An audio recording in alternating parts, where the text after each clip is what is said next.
خونه داداشم کم آش رشته درست کردیم. پیاز داغ نعنا داغشه تا جوش میزنه. اینم آش رشته است. گفتیم آش رشته دوست داریم، خودمونم آش رشته درست کردیم. اینم منم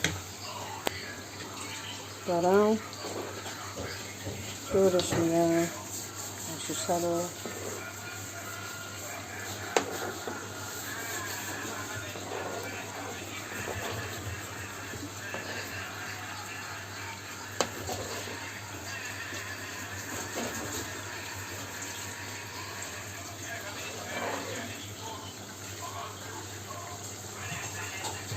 به به به عجب آش رشته‌ای درست کردیم.